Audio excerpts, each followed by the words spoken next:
Buenas tardes a todos. Hoy continuamos con los webinars de la Comisión de Exploración y Desarrollo del Instituto Argentino de Petróleo y Gas, que tienen como lema compartir experiencias, ampliar las miradas. Les recordamos que los webinars son multidisciplinarios. Serán casi todos los jueves de este año a las 16 horas y se componen de 6 ciclos.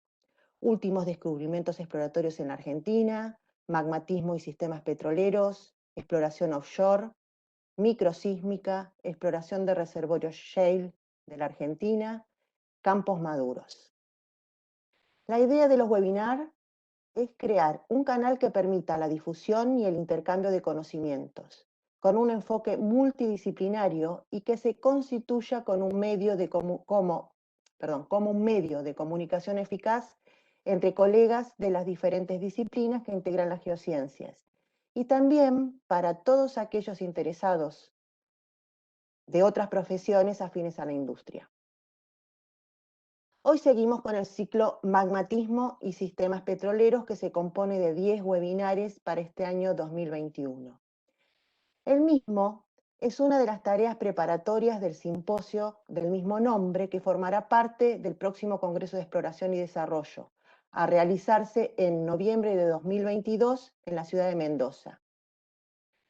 La idea del ciclo del magmatismo es compartir con la comunidad geológica aquellas contribuciones que ya están publicadas, que traten sobre la participación y o los efectos positivos o negativos que el magmatismo tiene sobre los diferentes elementos y procesos del sistema petrolero.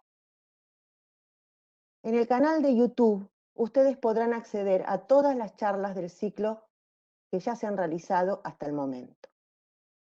Agradecemos a todos los oradores por su excelente predisposición, al Instituto Argentino de Petróleo y Gas, que nos brinda su soporte en la organización y su plataforma para que hoy estemos todos aquí reunidos. Y por supuesto, a todas las empresas que auspician este evento.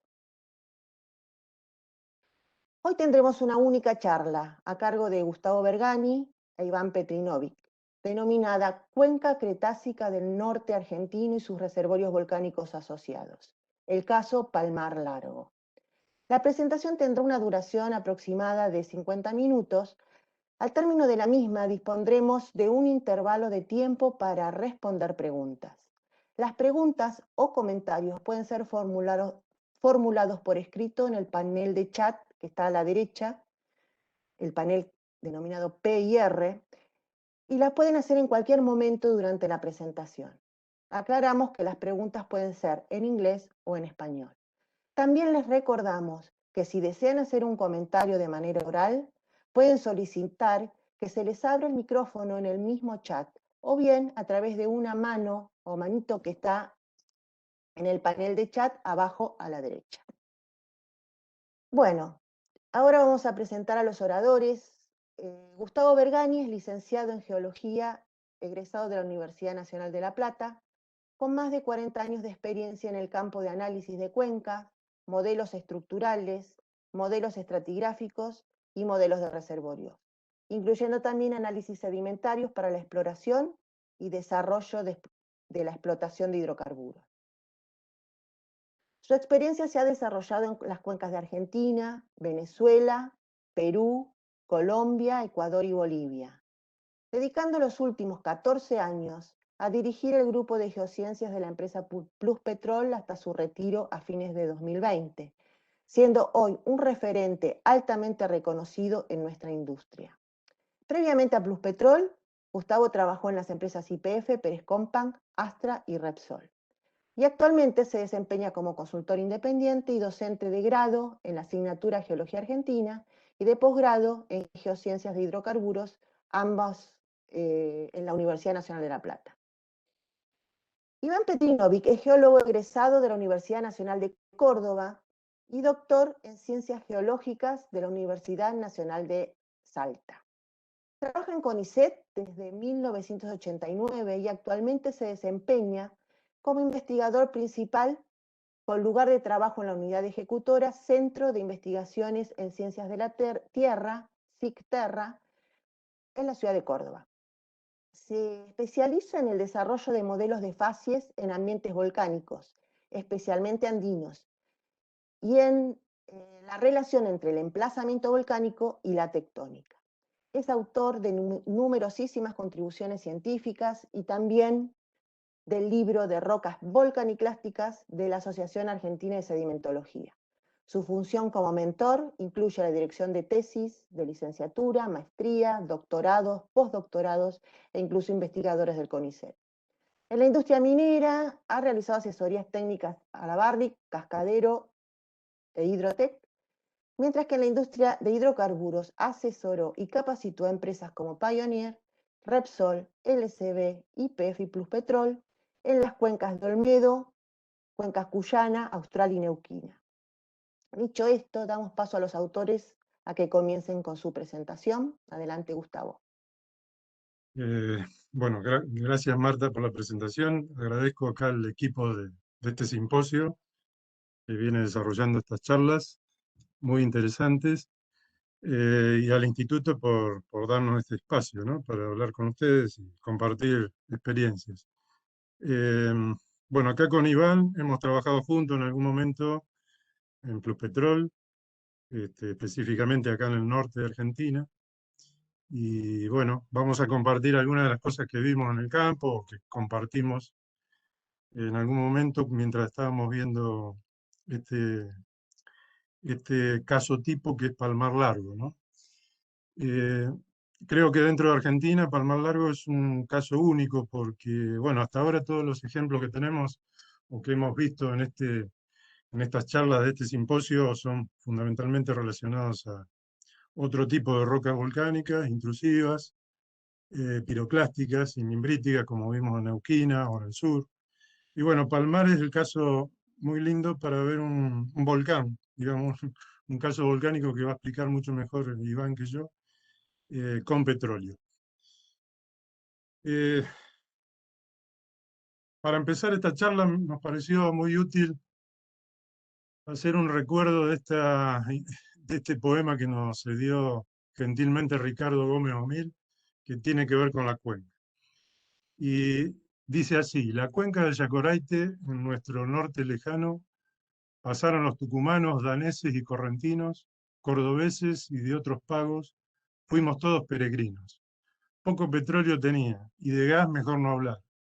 Solo quedaba soñar con tanta riqueza oculta, perforar y perforar sin que nadie sienta culpas. Nos pasamos media vida meta pozo y registrar, caminando por los cerros, garrapata y lodazal. Poco fue lo que encontramos en Malbuena y Vinalar. Persiguiendo una quimera gastamos un dineral. En el medio de la yunga, primero nació Caimán y buscando un similar se desató la locura. Pozo sísmica desmesura, pensamos que era Kuwait, sin entender que en la cuenca de oro negro poquito hay.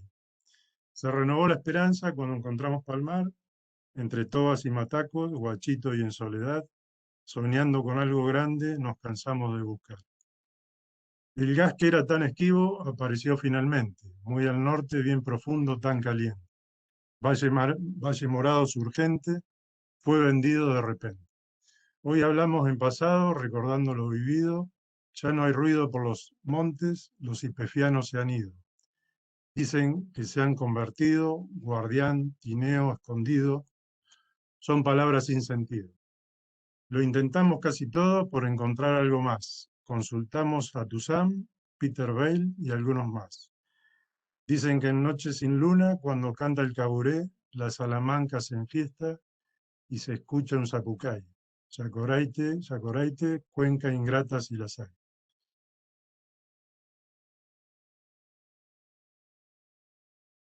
Bien, con esta hermosa composición de Ricardo, vamos a seguir con la charla. A ver si puedo pasar a la siguiente. Y basado en esto que relaté, vamos a ver si están así o hay alguna esperanza de cambiar la historia, ¿no? La agenda va a estar constituida por un contexto regional y tectónico muy rápido para ubicarnos, las características de su génesis y relleno, Rápidamente el sistema petrolero que involucra a Palmar Largo, o la región de Palmar Largo, ejemplo del subsuelo, y toda la parte de reservorios volcánicos del yacimiento Palmar que lo va a disertar Iván. Bueno, todo arranca en geología de superficie. Acá podemos ver una foto muy linda de la subcuenca de Metán, Alemania. Ahora nos vamos a ubicar. Tiene que ver con rocas del Rif, como están viendo, las formaciones rojas, su grupo Pirua, todo parte del grupo Salta, Cretácico, y algunas rocas volcánicas acá intercaladas, plegadas, que ven aquí en negro, intercaladas en sedimentos lacustres, ¿no? Bueno, esta es una zona típica donde uno puede ir a estudiar cómo son realmente estas rocas, cómo se depositaron, y hay muchas analogías con lo que nosotros después encontramos en subsuelo. Ya vamos a volver sobre eso. Bueno, la cuenca del Grupo Salta, bueno, fue estudiada por varios autores, no puedo mencionarlos a todos, pero sí hay una muy buena bibliografía tanto de la Universidad de Salta, de los primeros geólogos, o por los primeros que definieron estas unidades, como José Salfiti, Marquillas y varios más, y después todo lo que hizo YPF, ¿no? El trabajo de YPF realmente fue inmenso, tanto en superficie como en subsuelo. Tuve la suerte de trabajar, digamos, con colegas que me enseñaron a conocer esta cuenca, y parte de ello, bueno, estimo que están presentes, pero hay mucha bibliografía, entonces los detalles de esta cuenca los pueden encontrar en el libro de reservorio, en el libro de trampas y en la numerosa bibliografía que existe. Cuando hablo de ello, hablo de Andrés Boll, de Alfredo Di Salvo, de Trite Hernández. Bueno, seguro me voy a olvidar de varios, pero en ellos, si quieren conocer esta cuenca, se pueden apoyar. Si vemos la región en forma regional, la cuenca cretácica y terciaria, digamos, que evoluciona hasta el terciario, comprende prácticamente todo el Cretácico, ¿no?, en su evolución, que es la parte del Rif principal, y progresa en un estado de post-Rif hasta entrar en el terciario, en el Paleógeno o Cenozoico inferior. Geográficamente, la cuenca del Grupo Salta en Argentina es una cuenca que se abre en la placa, es intraplaca, pero está muy relacionada al oeste con lo que sucedía del lado chileno, en lo que es hoy la cordillera de Domeico. Y así podemos ver en el mapa arriba a la derecha, digamos, lo que tiene que ver con el Jurásico tardío, Cretácico temprano, la apertura de la cuenca del lado argentino. La misma situación del lado chileno, sabemos que del lado chileno está parte de la secuencia ya marina, pacífica, ¿no?, equivalente a lo que tenemos en Cuenca Neuquina. Pero del lado argentino es una cuenca exclusivamente continental, hasta el ingreso de la formación Yacoraite, que ya tiene que ver con el Cretácico terciario, pero fundamentalmente un depósito predominantemente continental desde su arranque hasta el final, ¿no? Entonces, desde el Jurásico superior Cretácico evoluciona al Cretácico superior terciario inferior, y vemos tres ramas en las cuencas que vamos a ver en la siguiente placa. Simplemente mencionar en esta figura que hay varios eventos volcánicos que tienen mucho que ver con el SINRIF inicial, ¿no? Se depositan sincrónicamente con todo el relleno continental del grupo Pirua, el subgrupo Pirua. Pero también hay eventos volcánicos finales ya que ingresan en el terciario, y uno de ellos, el que tiene que ver con Yacoraite, el que vamos a ver en Palmar Largo. Entonces la cuenca tiene sus famosas tres ramas, con una isla central, que es el Salto Jujeña, y se divide en lo que es Tres Cruces, lo que es la Puna Argentina, Metán Alemania al sur, siempre entre Jujuy y Salta, y la parte de Loma de Olmedo, que es la subcuenca más importante desde el punto de vista de los hidrocarburos. La columna estratigráfica, como dijimos, acá vemos un detalle, tiene que ver con una secuencia de SINRIF y una de post-RIF Cretácico terciario. La cuenca evoluciona y se abre y se desarrolla en diferentes tipos de basamento. La parte sur tiene mucho que ver con lo que es el Precámbrico superior, Paleozoico inferior, lo que llamamos puncoviscana, y todas las rocas asociadas, el pre-rift, el sustrato de la cuenca, se abre en ese tipo de rocas. Ya un poco más al norte, y lo que es Loma de Olmedo y Tres Cruces, empieza a participar el Paleozoico, conocemos el sistema subandino, y ya el pre-rift está evolucionando y constituido por lo que sería ya las secuencias del Eopaleozoico hasta prácticamente el Carbonífero. Enfocando en el Sinrift, y rápidamente vemos que bueno, la cuenca está más limitada, evolucionan las tres ramas. Aquí es donde está la mayor cantidad de rocas volcánicas reconocidas, y después fundamentalmente queda limitada a los fondos de la cuenca, las partes centrales, y hay grandes diferencias de espesores, ¿no? Rápidamente uno puede pasar de muy poco espesor a muchísimo espesor, de cientos de metros a miles de metros, en muy corto trecho, ¿no? Como vemos en Metán, Alemania o en Loma de Olmedo. Y la variabilidad de las formaciones es permanente. O sea, nosotros a veces podemos reconocer las tres formaciones típicas y a veces directamente alguna de ellas o ninguna de ellas, ¿no? Ya vamos a ver el post-rift trasvasa lo que es el Pirgua. Entonces, es así que pasamos ya al post-rift temprano, que tiene que ver ya con la formación Yacoraite, lecho Yacoraite, y tiene esta distribución. La cuenca se expande, abarca más, trasvasa más hacia los bordes, tiene estos espesores que están viendo acá en este mapa isopáquico. Los mayores espesores se encuentran en Loma de Olmedo, para este subgrupo. Uno de los sitios donde el ingreso de sedimento ocurre es desde el sur, fundamentalmente de la parte sur a norte. Y acá tenemos una de las zonas donde encontramos bastantes facies clásticas gruesas, y donde ya desaparece lo que es el yacoraite típico, y era uno de los ingresos de sedimento del cuerpo de agua que abarcaba prácticamente toda esta región. Si vamos ya a la etapa de Porrift tardío, todo lo que tendría que ver ya con el subgrupo Santa Bárbara final, de la parte final del Porrift, Mealla, Maigordo y Lumbrera fundamentalmente, vemos que ya las cuencas empiezan a tener expresión, relieve, en partes se empiezan a erosionar, ya hay efecto del levantamiento andino, el primer levantamiento andino del Paleógeno, y ya empieza a haber efecto también en la parte distal del antepaís, con algunas zonas donde hubo erosión para ese momento. Pero vemos que la subcuenca de Loma de Olmedo siguió subsidiendo, tiene sus mayores espesores y se preserva prácticamente intacta, ¿no? Salvo la parte de la faja plegada y cordillera oriental. El resto de la cuenca está preservada en el antepaís, y una parte de esa subcuenca se proyecta a Paraguay, ¿no? Sabemos que la cuenca de Piriti es parte de la subcuenca de Loma de Olmedo de Salta y Formosa. Bueno, entrando ya más en la parte más petrolera, vemos que la subcuenca de Loma de Olmedo tiene varios yacimientos descubiertos. El subandino, por ejemplo, relacionado al Paleozoico, queda al norte. Hay un límite muy importante, que es el arco de Michicola, que separa ambas cuencas.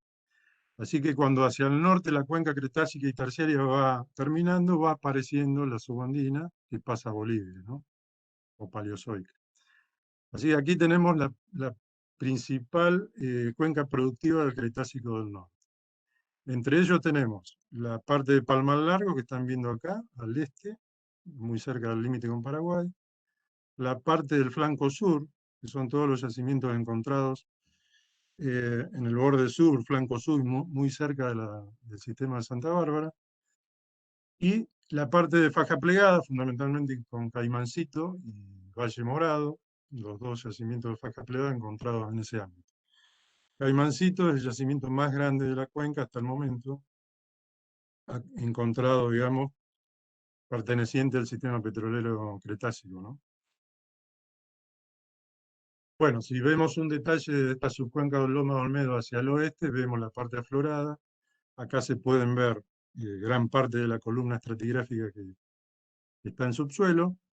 Esta región fue histórica porque acá donde existen las primeras menciones y manaderos de petróleos provenientes de este sistema petrolero cretácico.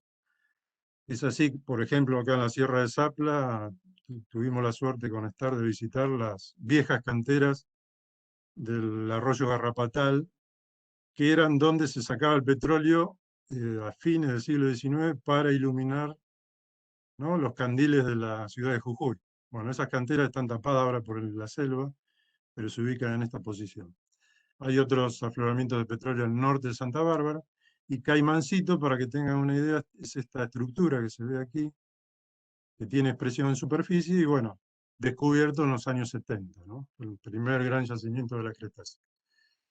Y asociado a ello hay algunos afloramientos de rocas volcánicas, como es en el río Herrero y acá en el río Capilla, al norte de Zapla, donde se pueden describir rocas volcánicas relacionadas también en parte ya al terciario. Ya son eventos efusivos que están intercalados entre formaciones ya terciarias. Bueno, la estructura, acá estamos viendo del este, donde está Palmar Largo, ya cerca del límite con Paraguay. El antepaís poco deformado, prácticamente intacto de cómo quedó desde el Cretácico, digamos. Y ya la estructuración del sistema de Santa Bárbara, la loma de Olmedo, la posición de Caimancito y el afloramiento ya del Cerro Amarillo, Calilegua, donde sale toda la columna de superficie. O sea que en pocos kilómetros nosotros pasamos de un yacoraite con petróleo que está a 4.000 metros de profundidad, en pocos kilómetros pasamos a un yacoraite que está a 3.000 metros sobre el nivel del mar. O sea, hay un desnivel estructural impresionante en muy poco trecho. Rápidamente pasamos al antepaís no deformado, y ahí está Palmar Largo como anomalía geológica, ¿no?, y petrolera. Bueno, es así que entonces que la columna que ya vimos para la subcuenca de Metana, Loma de Olmedo, tiene las mismas unidades que vemos en las restantes subcuencas, pero empiezan a aparecer lo que fue encontrado con las perforaciones, las unidades volcánicas que se denominaron en los primeros trabajos de Palmar Vulcanita La Tigra y Formación Palmar Largo. De esto va a hablar un poco Iván, no voy a hablar demasiado, pero bueno, es un evento volcánico que arranca con la secuencia de Sinrif, pero llega hasta compartir y ser sincrónico la secuencia de Porrif, ¿no?, de Chacoraite. Bueno, nada mejor que una buena sísmica o un mosaico de sísmica para entender la cuenca. Esta sección, que fue armada y publicada por Daniel en uno de los congresos, sintetiza lo que estamos hablando. La fosa de Loma de Olmedo, con su espesor enorme en el centro, el escalonamiento, ¿no?, del fallamiento hacia el flanco norte, hacia el flanco sur, y acá ya podemos ver el prerif, el sustrato de la cuenca, y en el flanco sur, lo que sería ya el Alto de Quirquincho, y en el flanco norte lo que hablábamos hoy como Alto de Michicola. Acá ya tenemos toda la secuencia siluro-devónica, perdón, carbónica, ya con el sistema petrolero subandino. Entonces acá tenemos el Sinrif de Pirua, muy espeso en el centro de cuenca. Por supuesto, en esta posición ningún pozo alcanzó estas profundidades. Y sí, ya algunos pozos alcanzaron el tope de Yacoraite, más casi al centro de cuenca. Y por supuesto el resto de los pozos distribuidos fundamentalmente en el flanco sur. Hay muy pocos pozos, o por lo menos muy pocos descubrimientos en el flanco norte. Todo el relleno de su grupo Santa Bárbara, también espeso, como decíamos, y nivelado al tope de su grupo Santa Bárbara, lo que es la base del Mioceno, ya el terciario andino, orogénico, que tiene que ver con la generación del petróleo, ¿no? También es importante la presencia de este espesamiento terciario más nuevo. Bueno, esta sección resume algo parecido, no sísmica, ya geológica, armada por Ricardo y Andrés en su momento, que sintetiza lo que es el Loma de Olmedo, ¿no? Las grandes espesores y unidades y secuencias del Pirua, y Yacoraite con sus estrellas, que son las zonas donde se han encontrado hidrocarburos, y todo el subgrupo Santa Bárbara por encima. Es importante destacar que en esta subcuenca existe lo que se llama la formación Olmedo, que es fundamentalmente una unidad pelítica y evaporítica de mucho espesor y que tiene mucha implicancia, digamos, lo que tiene que ver con la perforación fundamentalmente, ¿no? Es una secuencia salina sobrepresionada que bueno, varios pozos se han perdido por estrangulamiento, bueno, por la sobrepresión de esa zona, ¿no? Lo cual encarece la perforación enormemente. No es lo mismo perforar cuando hay sal que cuando no hay sal, ¿no? En esta zona. Y el sistema petrolero entonces lo resumimos de esta manera. La subcuenca de Loma de Olmedo tiene tres sistemas petroleros principales, que es el Yacoraite y Yacoraite. El primero encontrado y reconocido, el Yacoraite Palmar Largo, que tiene que ver con este complejo volcánico. Y el último, el Yacoraite Las Breñas, que es el que encontró hidrocarburos en el basamento ordovícico en el flanco sur de la cuenca. Sobre este, bueno, comentábamos recién que hubo una charla el mes pasado, para los que estuvieron presentes, de Pablo Cavalieri, que habló de este descubrimiento ocurrido hace pocos años, 4 o 5 años atrás, en el cual hace poco tiempo entró en producción, ¿no? Bueno, ¿qué es Yacoraite?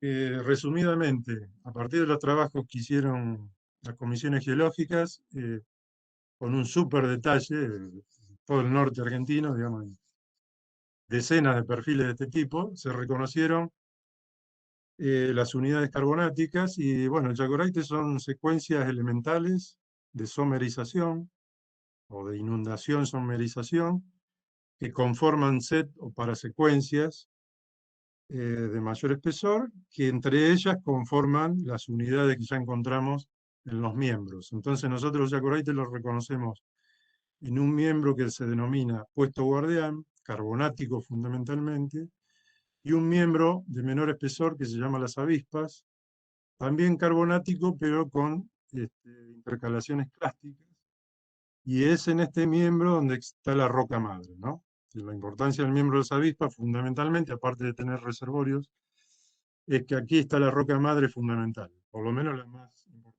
ya lo vamos a ver. El carbonato también es roca madre, pero de mucho menor contenido orgánico. Bueno, un par de fotos, vamos a ver. Este sería una secuencia, la secuencia del Simris, de Pirwa, en su cuenca de Metán, Alemania.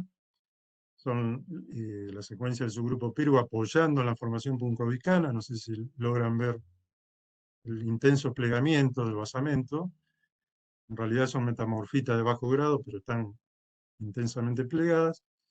Y el Pirwa apoyándose, y acá en este perfil, específicamente en el Quebrada de las Conchas, se puede ver las fallas directas, digamos, que van abriendo el rift, entonces el Pirwa se espesa enormemente en poco trecho hacia la dirección de la caminata, ¿no? Es un lindo ejemplo para reconocer esta secuencia. Estas ya son secuencias intercaladas entre clásticos y volcánicos.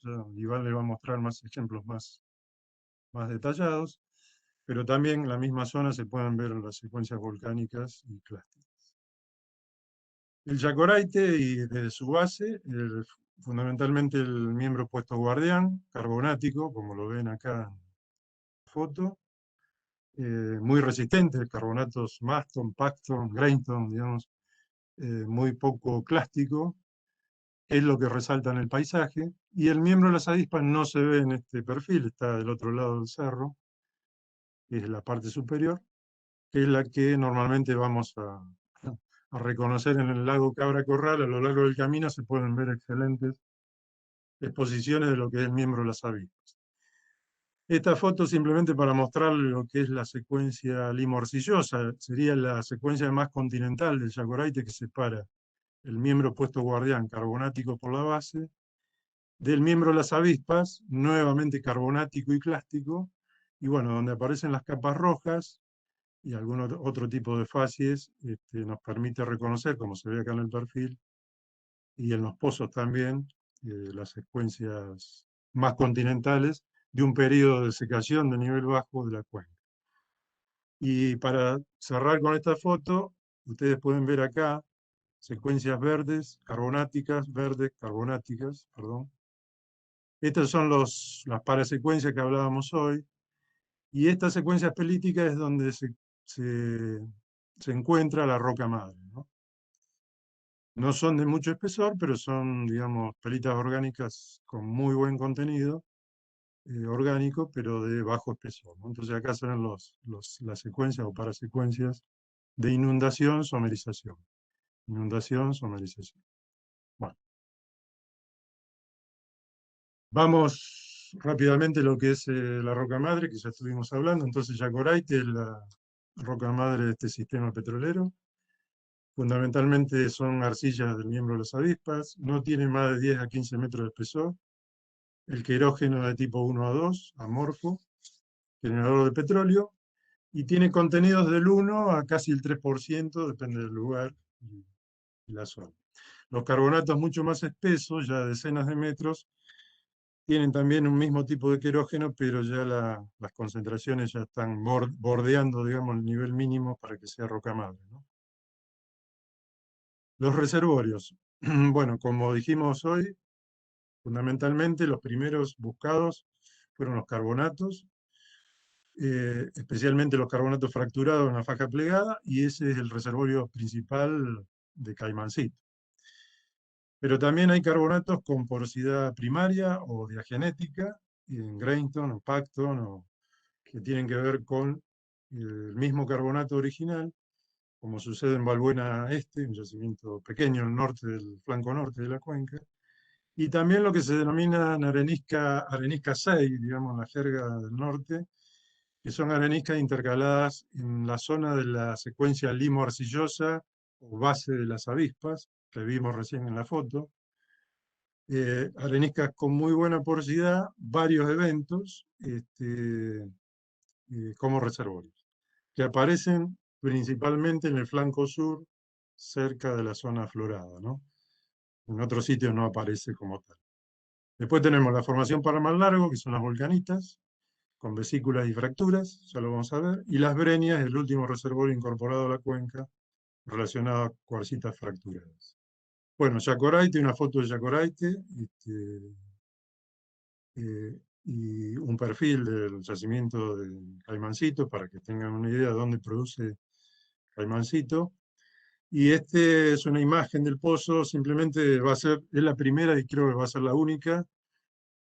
Cuando Pluspetrol operó Caimancito, tuvo la oportunidad de profundizar un pozo, de los pozos viejos de YPF, y sacar algunos perfiles nuevos e imágenes.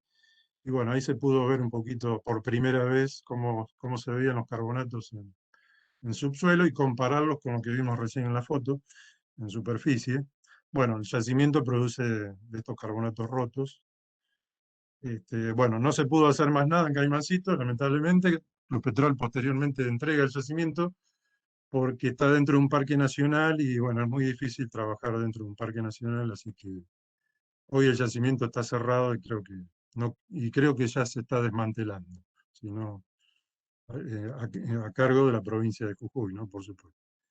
Bueno, y para terminar con los elementos del sistema petrolero, tenemos los sellos, que son regionales, cuando tenemos estos bancos pelíticos bastante arealmente distribuidos, y evaporíticos, ¿no? De la formación Olmedo, y después locales, ya dentro de los carbonatos, relacionados a las lutitas, a veces la misma roca madre, que hacen de sellos intraformacionales.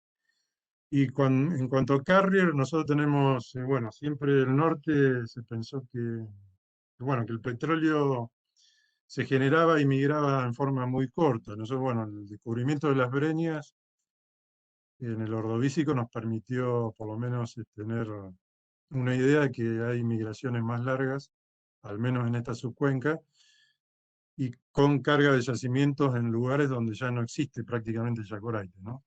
Entonces tenemos carrier que tienen que ver con la parte basal de Yacoraite, con la formación lecho o pirua, y las mismas fases volcánicas o regolitos del basamento que están participando de estas unidades que por su porosidad pueden trasladar el hidrocarburo a unas distancias más largas.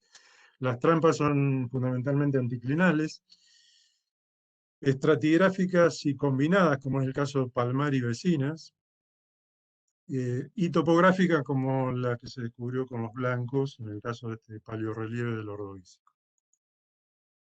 Finalmente, para terminar con los procesos, vemos que en un diagrama de madurez térmica, bueno, como les decía hoy, ¿no? El terciario tiene que ver con la madurez de la roca madre. Si nosotros tomamos un pozo como es el yacimiento Balbuena Este en el flanco norte y analizamos la madurez térmica de Yacoraite, está inmaduro o muy casi entrando a la ventana del petróleo. Pero acá hay un yacimiento con petróleo. El petróleo está migrando desde el centro de la subcuenca para acumularse en esta trampa. En el caso de Palmar Largo, que está en el flanco sur, Yacoraite está en roca madre, perdón, está en ventana térmica, y por lo que pudimos ver en los trabajos realizados de geoquímica en la zona de yacimiento con los pozos, el petróleo del yacimiento tiene que ver con generación prácticamente in situ.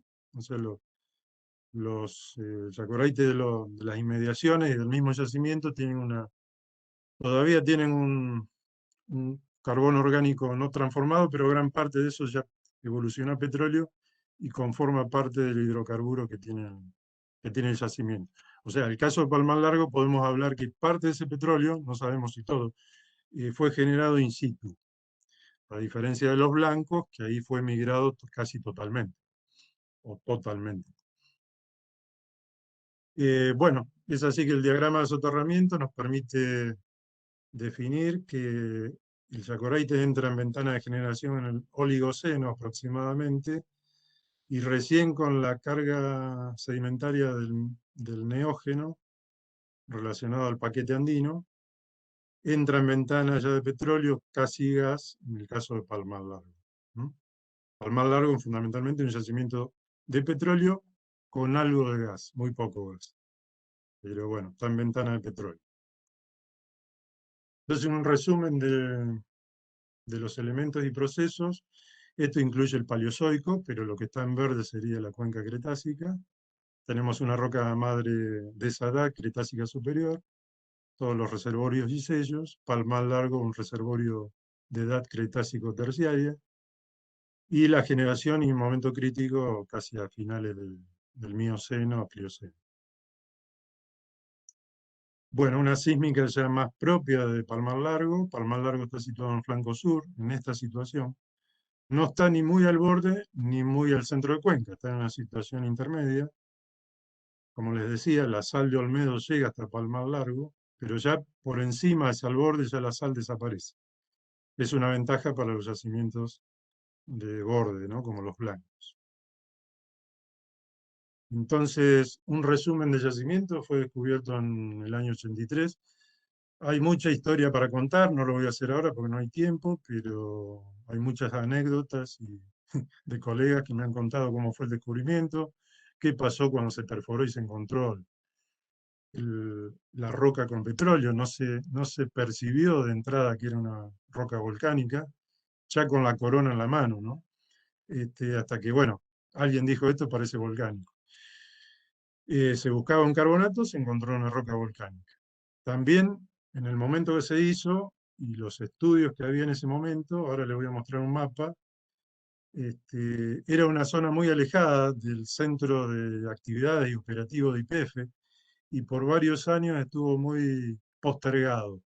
O sea, nunca se quiso ir a esa situación porque estaba alejado del área operativa, estaba en el medio del monte, muy cerca ya de la zona inundable del Pilcomayo, o sea que costó su tiempo llegar a perforarlo.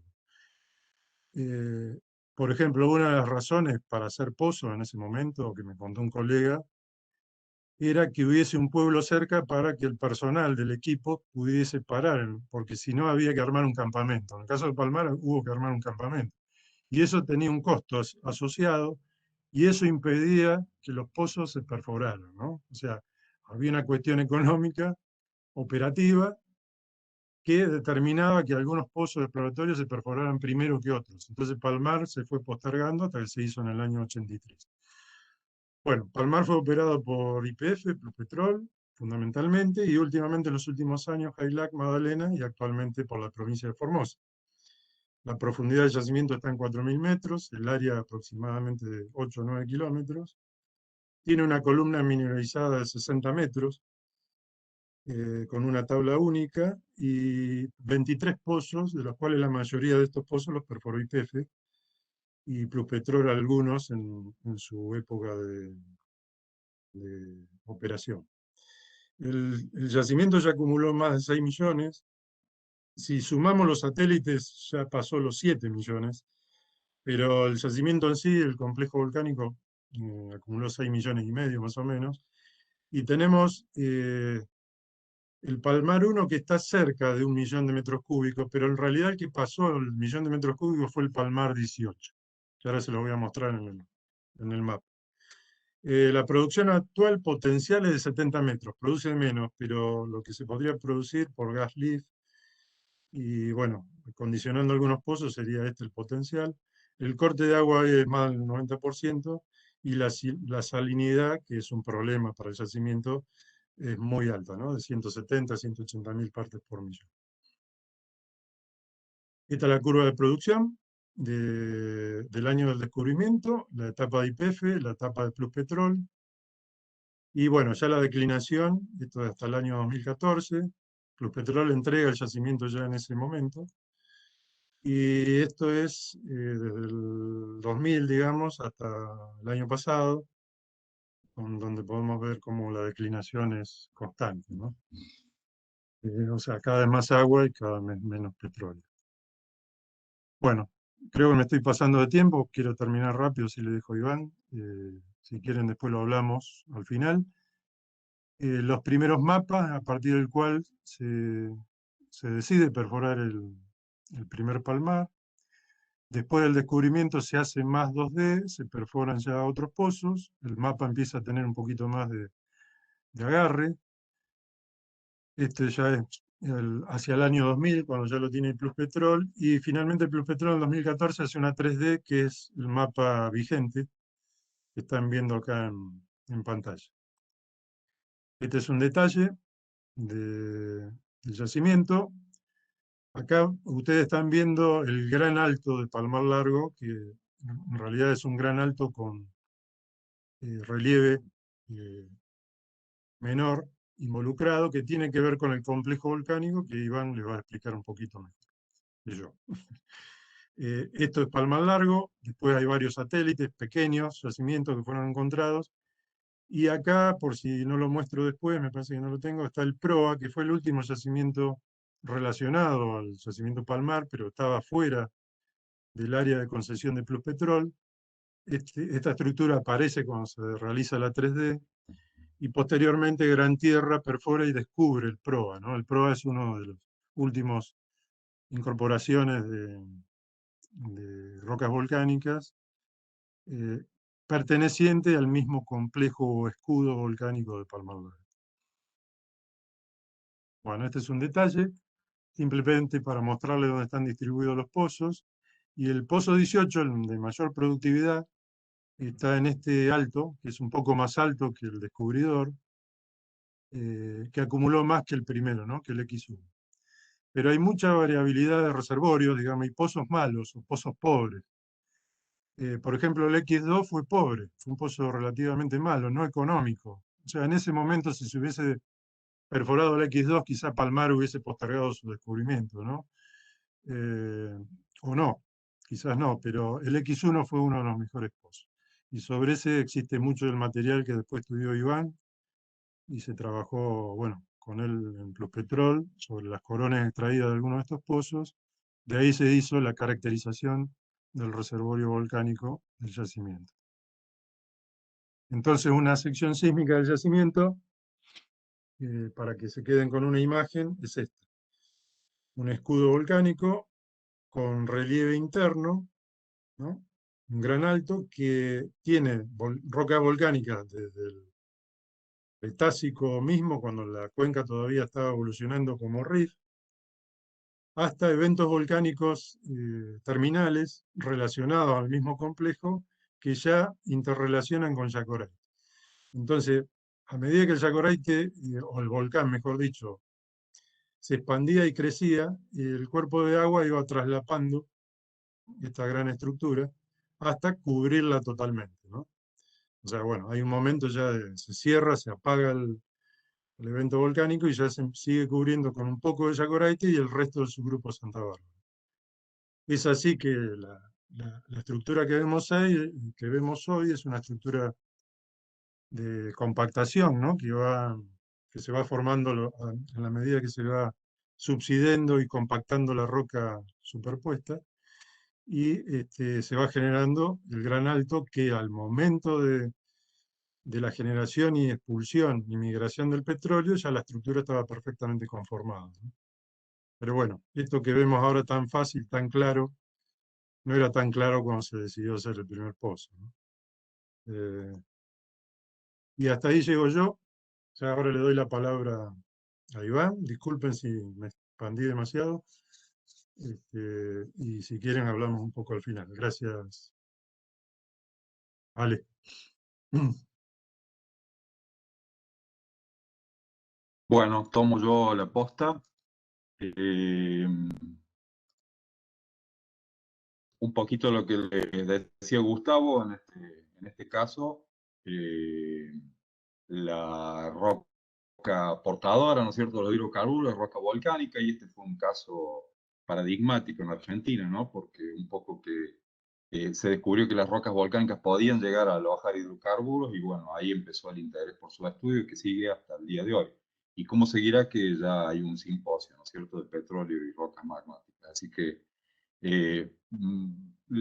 la primera diapositiva que les pongo es un poco la distribución que hay en Sudamérica. ¿Sí? Este es un mapa tomado de la tesis de Lagorio, ¿sí? Del 98, donde vemos la distribución de las rocas volcánicas que fueron eruptadas en el periodo entre 120, 130 millones de años y 50, 60 millones de años. En ese periodo de tiempo, digamos, se han interpretado 2, 3 pulsos, pero es bastante azaroso. Incluso en el mismo lugar hay manifestaciones de 70 y 110 o 120 millones de años. Pero básicamente las rocas, los puntos estos de afloramiento de rocas volcánicas cretácicas, ¿no es cierto?, en color rojo son las más antiguas, en color amarillo las más jóvenes. Como vemos, el caso de Palmar Largo aquí, está ubicado más o menos, no tiene dotaciones, ¿no es cierto?, pero tiene más o menos una edad coetánea con la formación Yacoraite. Y el caso que les ponía Gustavo al principio eh, es el caso de los basaltos de Salta, ¿no es cierto?, en la cuenca, su cuenca de Alemania, donde las edades aproximadamente son de 70 a 110 millones de años. Como vemos, por ejemplo, hay una distribución casi lineal de este magmatismo cretácico, ¿no es cierto?, que se refleja en líneas norte-sur, líneas noroeste-sureste, noroeste-sureste y noreste-suroeste. Hay una extensa discusión en Argentina todavía no está muy avanzada, digamos, ¿sí? Un tema de debate aún.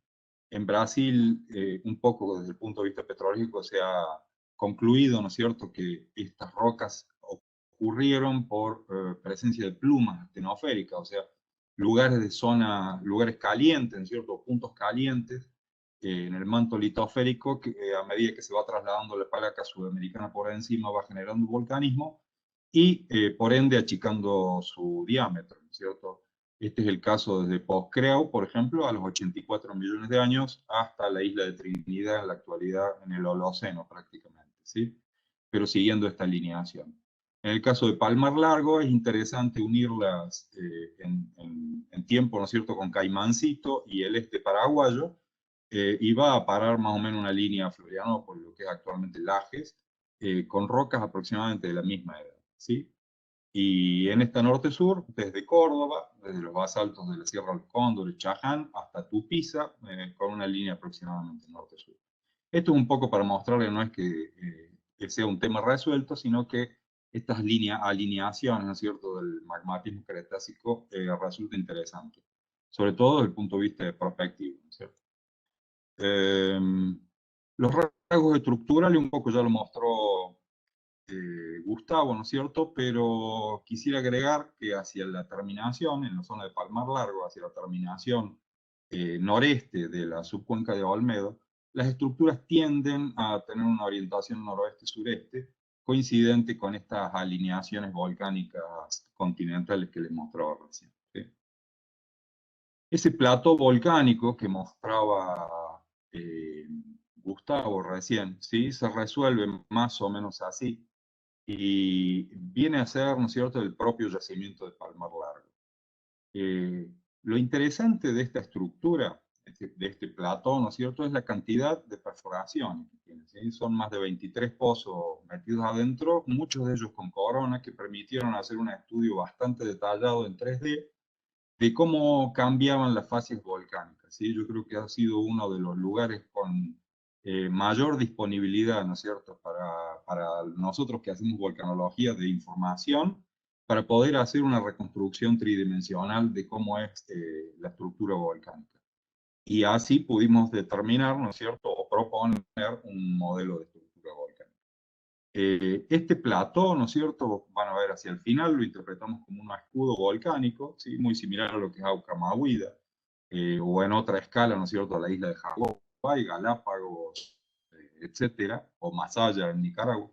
Son todos muy similares, ¿no es cierto? Tienen una superficie bastante plana, con costados bastante abruptos, y hay un volcanismo que lo postdata, que generalmente son o volcanes centrales o volcanes monogenéticos, ¿sí?, o centros menores.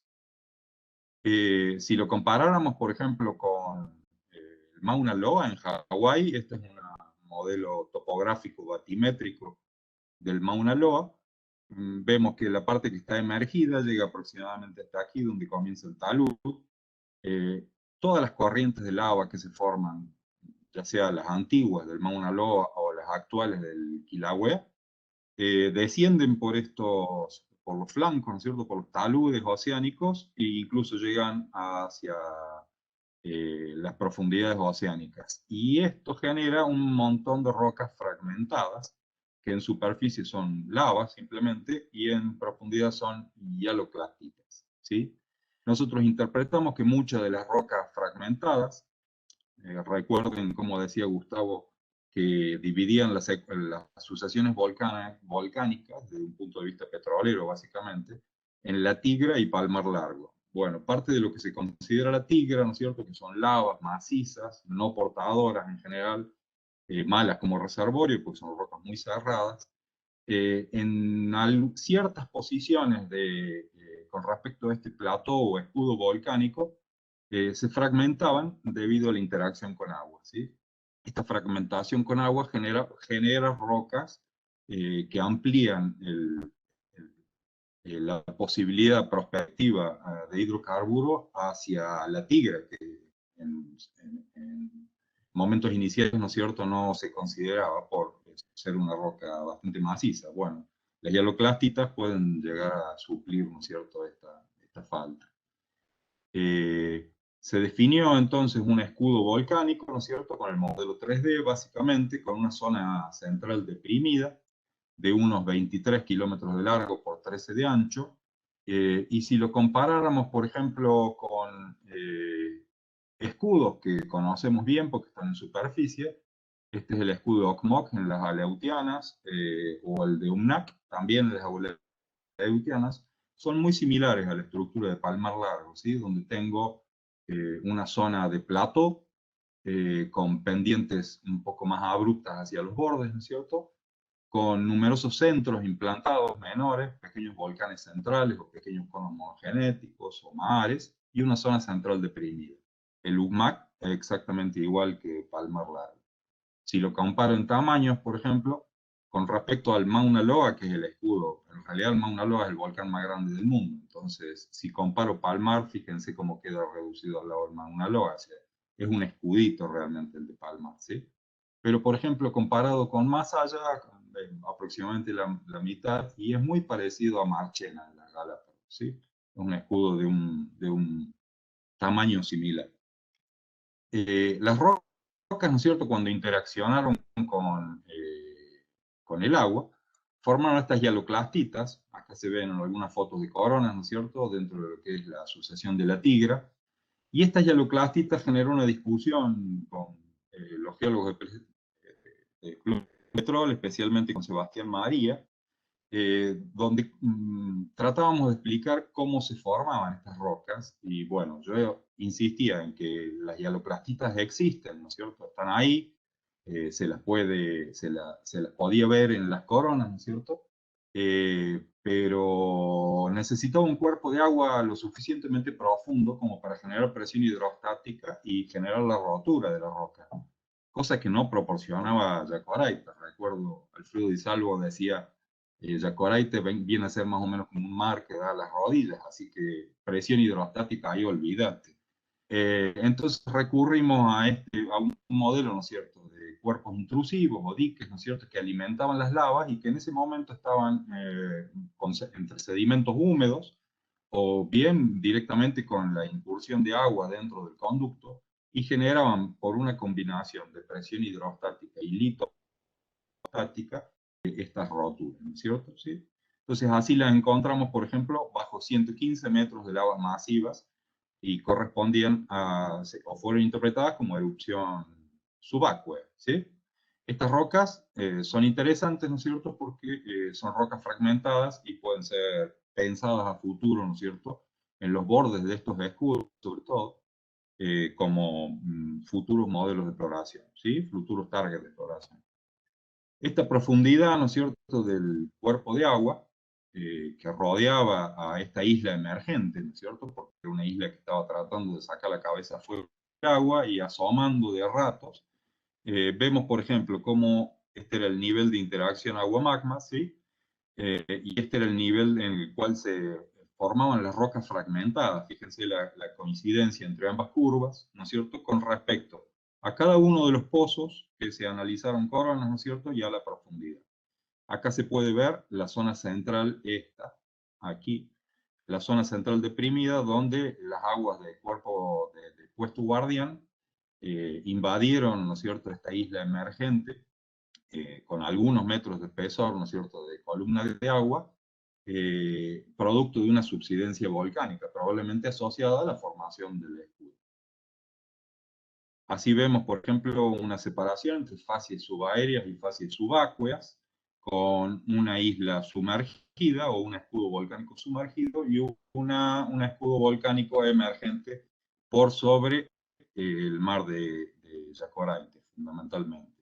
Todo este escudo, ¿no es cierto?, está alimentado por una red bastante compleja de conductos, de diques, sills, lacolitos, conductos centrales, ¿no es cierto?, que se van interactuando con el sedimento y formando peperitas hialoclásticas, ¿sí? Acá vemos rápidamente, en porciento de fragmentación, vemos que hay una diferencia muy interesante entre lavas subaéreas y subacueas.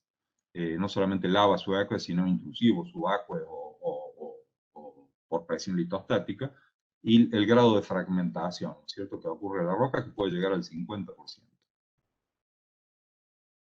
Si comparamos, por ejemplo, lo que se definió en un momento como la sucesión La Tigra y sucesión Palmar Largo, vamos a ver que geoquímicamente son muy similares, ¿sí? O sea, ambas series son similares, no provienen exactamente de la misma fuente. Haciendo estudios un poquito más profundos se determinó que eran fuentes diferentes, y ni una es producto de la otra, a través de cristalización fraccionada o diferenciación, no. Son magmas muy similares generados en fuentes muy parecidas, ¿sí? Si los comparamos, por ejemplo, con lo que es las rocas alcalinas o los basaltos alcalinos del rift keniano, por ejemplo, ¿sí?, del noreste africano, vemos que hay una similitud muy grande, ¿no es cierto?, entre los patrones de tierras raras de estas rocas del yacimiento Palmar Largo con rocas de rift, típicamente de rift, ¿sí?, comparadas con las rocas de 70 millones, 80 millones de años que hay en la subcuenca de Alemania, todos los basaltos que mostraba Gustavo al principio, son muy similares, ¿no es cierto? El diseño del patrón de tierras raras es casi idéntico, y si las comparamos, por ejemplo, con la subcuenca de Tres Cruces, también son muy parecidas, o sea que las tres subcuencas comparten un magmatismo que tendría el mismo origen, ¿sí? Bueno, esto es un poco lo que les dije. Como características, por ejemplo, de la composición geoquímica, la sucesión de la tigra son tefrifonolitas y la de Palmar Largo son directamente fonolitas, muy típicas. Como características son de las rocas cretásicas más potásicas que hay en el continente, ¿sí? Solamente hay tan marcadamente potásicas como las de Pocró en el estado de... ¡Ay! Me clavé. En el estado de Mato Grosso Sur, ¿sí? Donde hay rocas tan potásicas, ¿no es cierto?, como las de Palmar Largo, ¿sí? Sería esperable, al igual que en Poitrel, que haya una relación entre estas rocas alcalinas potásicas y carbonatíticas. No se encontró en ninguna corona, ¿no es cierto?, evidencias de rocas carbonatíticas, pero haciendo una similitud con el resto de la cuenca volcánica cretácica sudamericana, tendría que haber carbonatitas en algún lugar de la cuenca. Lo cual pasa a ser interesante, ¿no es cierto?, porque la carbonatita es una roca muy fragmentada, porque tiene muchísimo gas, ¿sí? Tiene más. Si una roca basáltica, por ejemplo, tiene 1, 2, 3, 4% de agua, las rocas o de dióxido de carbono, las rocas carbonáticas tienen el 25% de dióxido de carbono y son mucho más explosivas a menor temperatura, con lo cual se convierten en rocas fragmentadas interesantes. Otra cosa interesante de la composición geoquímica es la anomalía de cobre que tiene. Hay pozos realmente como el 14 o el 18 que tienen cobre directamente para ser explotado a niveles económicos, digamos, ¿sí? O sea, es una mina de cobre que está en bajo profundidad, ¿cierto? Pero todo esto es indicativo de actividad hidrotermal de alta temperatura después del volcanismo, que en algunos casos puede favorecer, puede generar disoluciones, pero en otros casos pueden sellar porosidad primaria.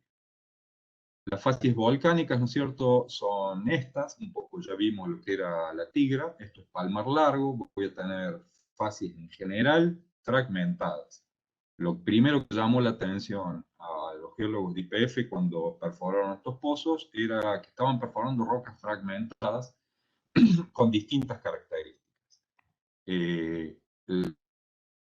Las más conspicuas son esto que le llamaran andesita autobrechada y la brecha volcaniclástica y la roca muy vesiculada.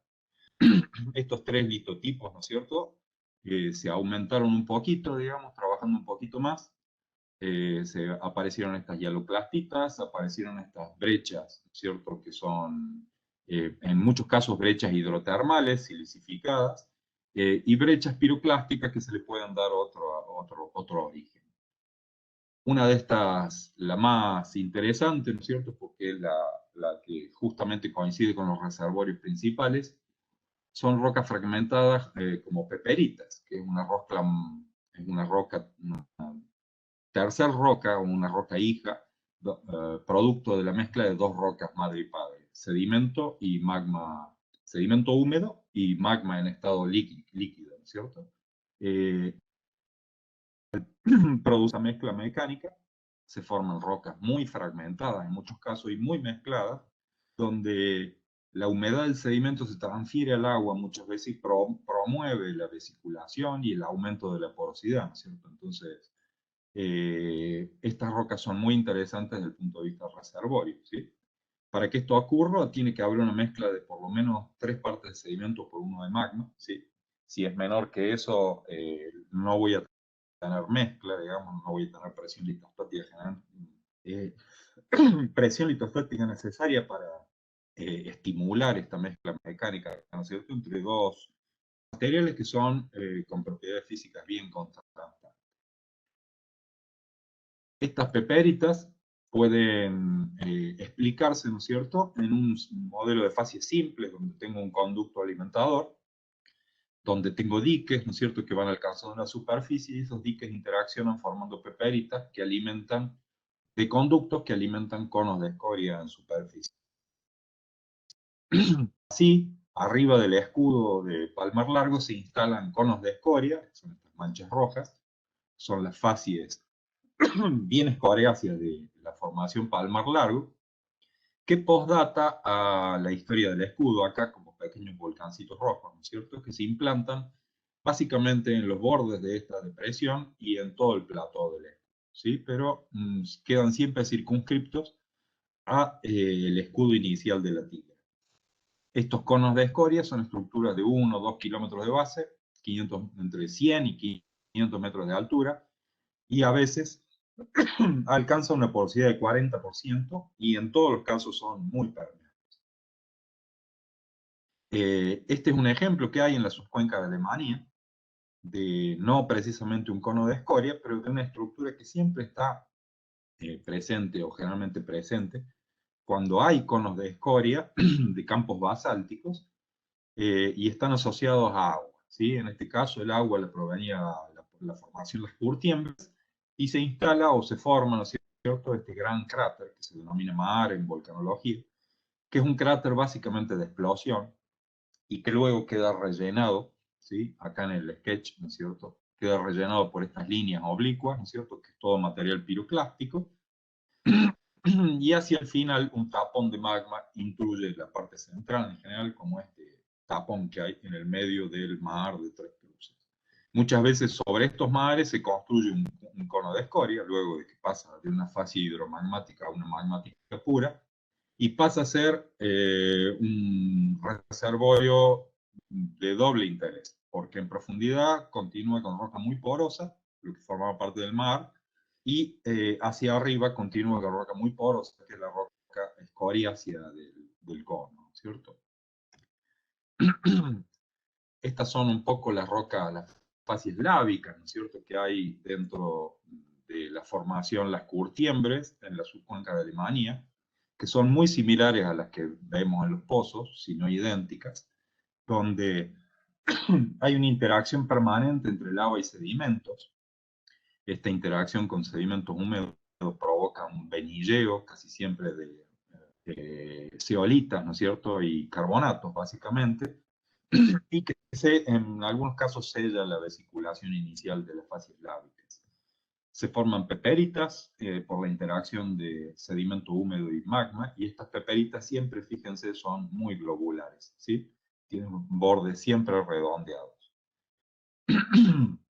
Las facies piroclásticas, de la misma formación de las curtiembres, ¿no es cierto?, en la quebrada de las conchas, forma, por ejemplo, o muestra flujos de detrito, impactos de bombas, porque se están construyendo conos, ¿no es cierto?, todo el tiempo, por donde aparecen los conductos volcánicos que alimentan las lavas, rocas que son rocas piroclásticas muy estratificadas, ¿no es cierto? Estas rocas son interpretadas como flujos piroclásticos diluidos, donde vemos en estos flujos piroclásticos diluidos impactos de bombas todo el tiempo, digamos, y estructuras de alto régimen de flujo como antidunas y chutampuros. Estas facies volcaniclásticas no fueron reconocidas dentro de las coronas que se analizaron del yacimiento de Palmar, pero deben estar presentes porque había agua y magma, exactamente lo mismo que en Quebrada de las Conchas. Como para mostrarles similitudes, estos son facies lábicas y piroclásticas mezcladas, pero del volcanismo de Córdoba. Fíjense que muy similar, digamos, se voy a dar flujos de detritos impactados por bombas, corrientes piroclásticas diluidas con estructuras de alto régimen, conos de escoria cubiertos por lava, fíjense la pendiente del cono de escoria, grandes bombas incorporadas dentro de flujos masivos y conos escoriáceos, ¿sí? O sea, tanto en Córdoba como en la subcuenca de Alemania, como en el yacimiento Palmar Largo, vemos las mismas facies volcánicas para una edad más o menos similar. Y este sería el modelo de facies, ¿no es cierto?, para las sucesiones de la Tigre y Palmar Largo, donde voy a tener escudos que están formados por sills, diques. Esos diques tienen peperitas en general, al igual que los sills, hay formación de peperitas. Escudos de muy poca pendiente, menos de 5 grados la mayoría de las veces, y conos de escoria que se implantan con un cuerpo de agua interno y un cuerpo de agua externo, donde hay interacción permanente entre las fases efusivas y el agua o los sedimentos húmedos, y fases internas, ¿no es cierto?, que también son provocadas por la mezcla con agua. Así, en estos casos voy a tener distintas posiciones de los pozos conocidos.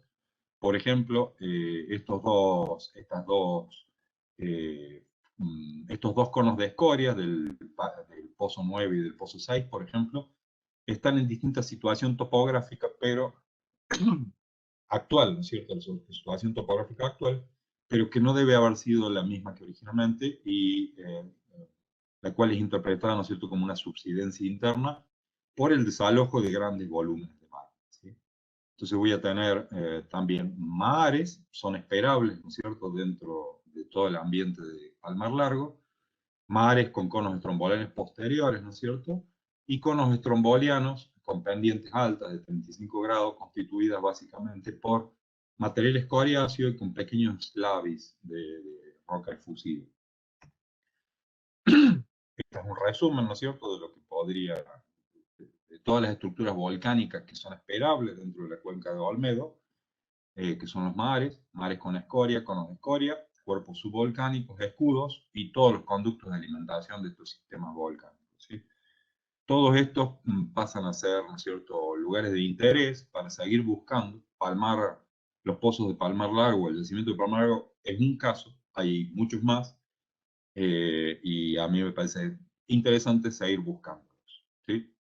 Estas son las referencias bibliográficas, más o menos, en las cuales nos basamos en esta charla. Y bueno, eso es todo. Muchísimas gracias. Bueno, muchísimas gracias, Gustavo. Muchas gracias, Iván. Y ahora vamos a comenzar con las preguntas.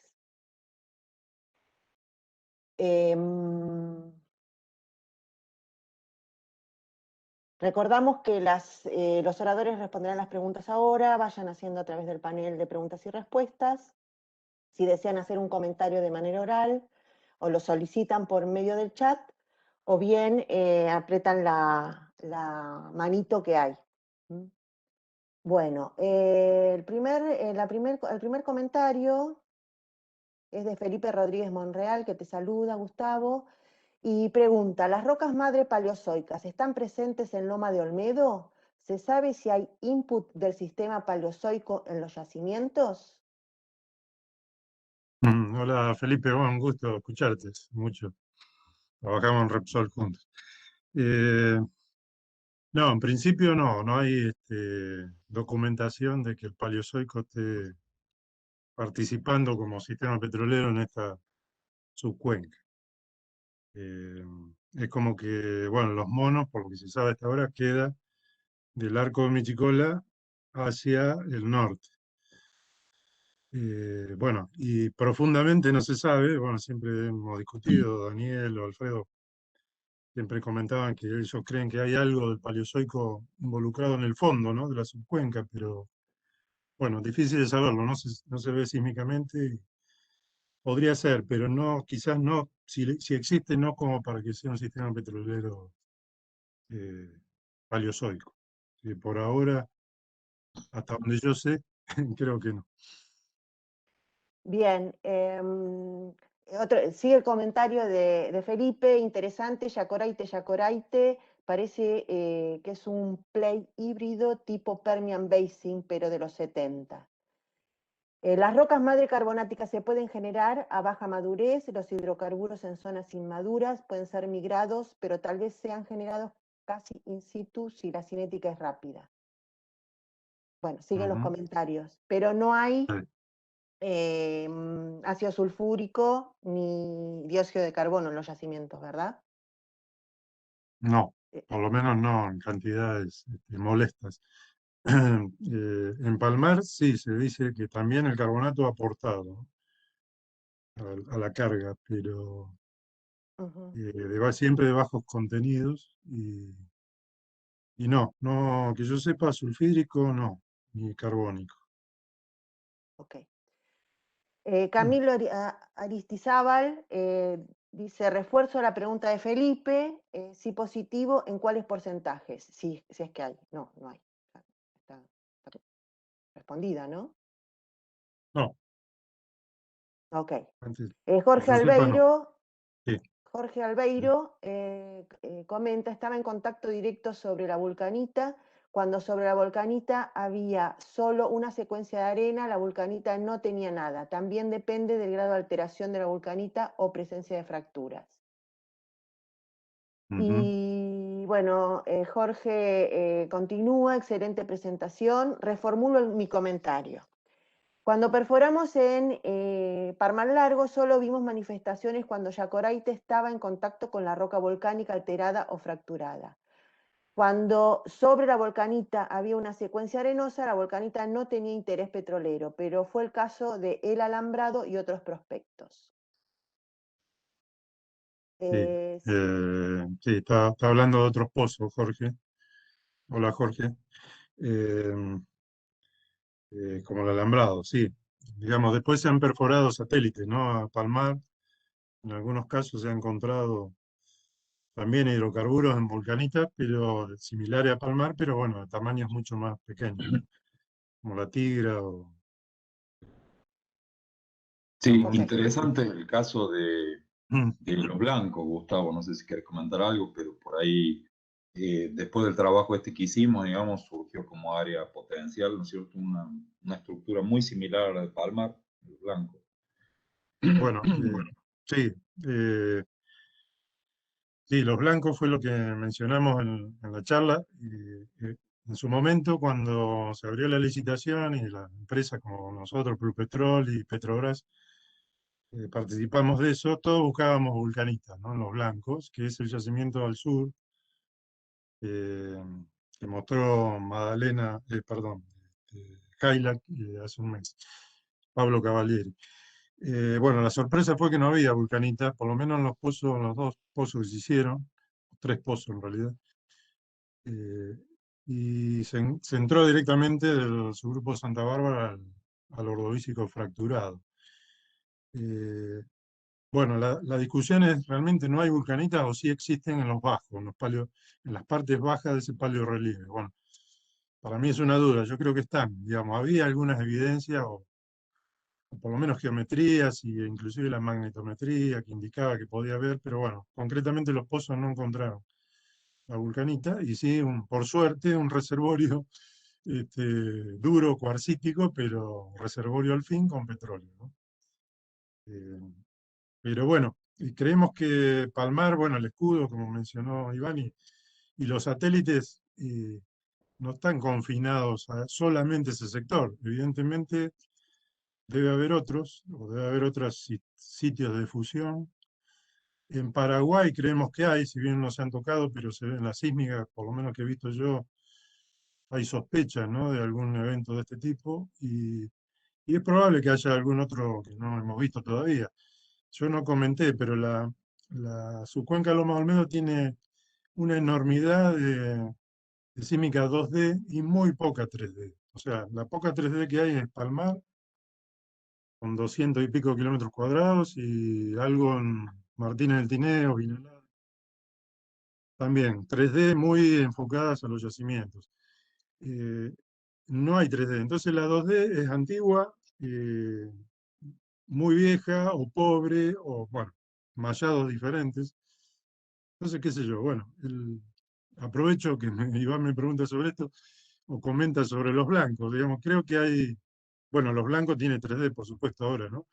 Pero hay una enorme superficie sin evaluar con una buena imagen. O sea que a partir de ahí puede aparecer sorpresa, ¿no? No tanto por las vulcanitas como por otro tipo de play, sobre todo estratigráficos, que, bueno, que todavía no lo hemos encontrado concretamente, ¿no? O sí, pero lateralmente, ¿no?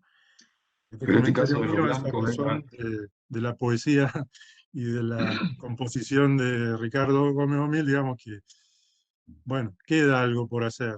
Después, bueno, la parte económica, política, contractual, lo que sea, bueno, eso siempre puede jugar a favor o en contra, pero la geología todavía no está totalmente visualizada, digamos. El sistema petrolífero es activo y ha proveído petróleo y ha migrado en forma de distancias largas, pero creo que para encontrar nuevos play y nuevas trampas hay que mejorar la imagen del subsuelo, ¿no? Dentro de lo que estamos hablando, yo, bueno, meto esto por si no lo preguntan.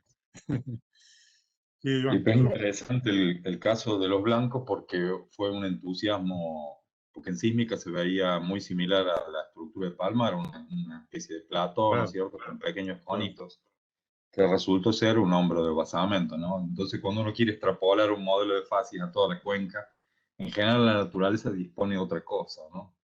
Eh, No lo creo. Sí, sí. O- Bueno, Mm. seguimos.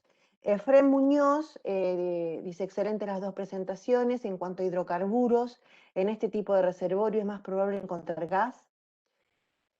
Está preguntando. Y en los casos que se ha encontrado petróleo, ¿en qué rango de gravedad API siempre vendrán acompañadas de agua? Son tres preguntas. Sí, bueno, que haya gas o petróleo depende del tipo de roca madre, que en este caso es más prolífica para petróleo que para gas, y de la madurez térmica. Eh, el hecho de que tenga la vulcanita petróleo es porque la madurez térmica del Yacoraite fue de petróleo y se cargó con petróleo.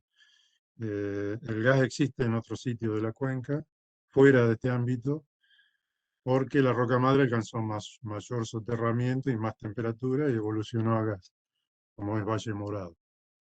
Y después el grado API es 40, más de 40, 45, creo que de Palmar Largo. Es un buen petróleo. Sí.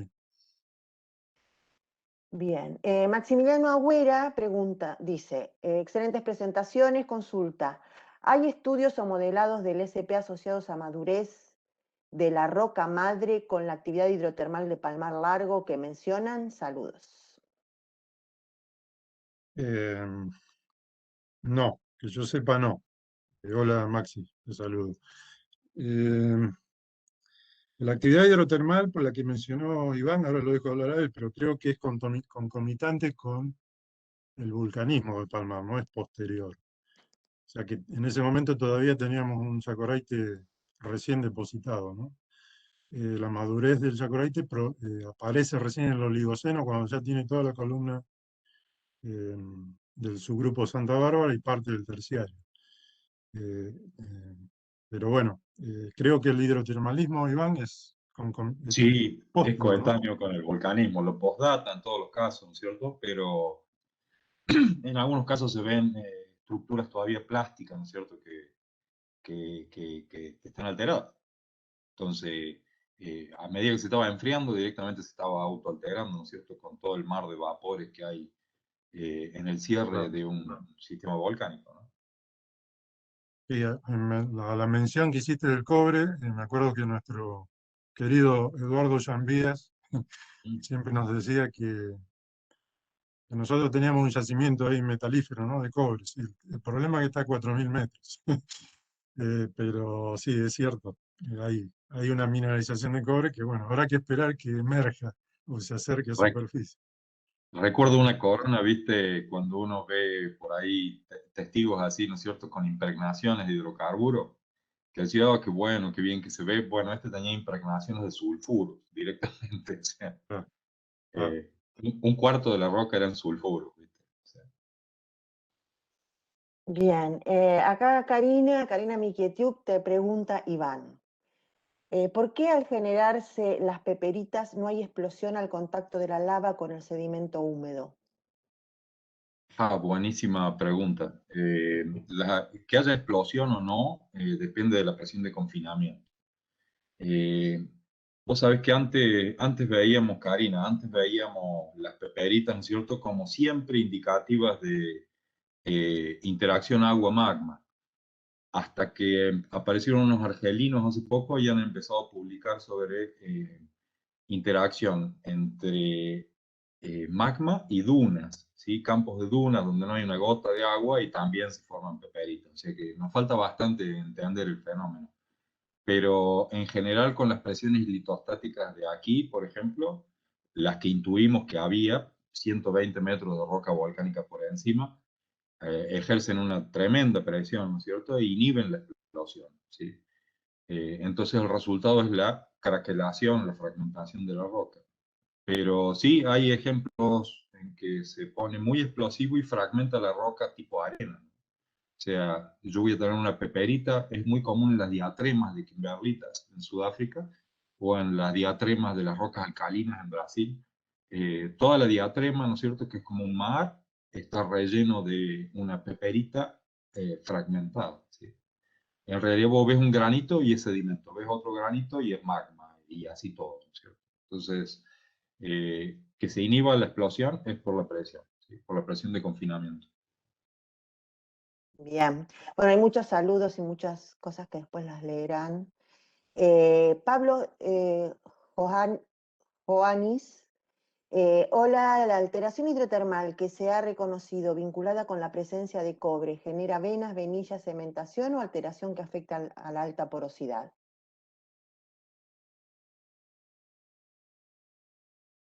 Te lo dejo vos, Iván. No, yo no lo sé el tema. Discúlpame, no, discúlpame, estaba con mensajes. De nuevo, Sí, por la favor. alteración hidrotermal que se ha reconocido vinculada con la presencia de cobre, que genera venas, venillas, cementación o alteración, ¿afecta a la alta porosidad?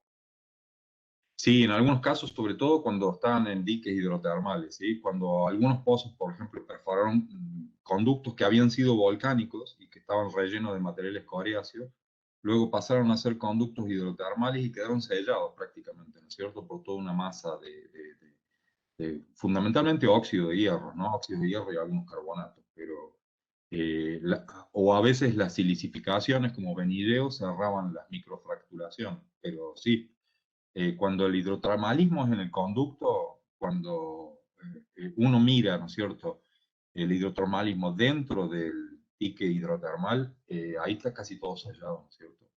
Distinto es en las zonas de alteración que hay alrededor de los conductos, donde se producen disoluciones y se puede llegar a incrementarse la porosidad primaria de la roca, ¿sí? Por disolución. Bien, gracias. Bueno, acá Santiago Grosso, te saludamos. Hola Santiago. Pregunta, ¿la formación en Yacoraite se sigue considerando lacustre? ¿Se podría relacionar con los carbonatos marinos de la formación Roca en Neuquén de la misma edad? ¿Podría haber habido una comunicación entre ambas cuencas? Hola, Santiago. Un gusto escucharte. Eh, bueno, la discusión creo que sigue, digamos.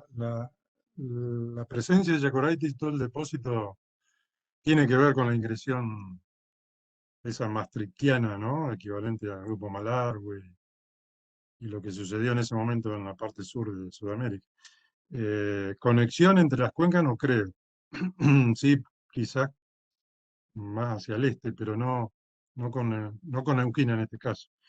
Creo, ¿no? Salvo que alguien diga lo contrario. Y después, si es marino lacustre, para mí tiene las dos cosas, digamos. Siempre hemos discutido este tema. Existen evidencias, ¿no?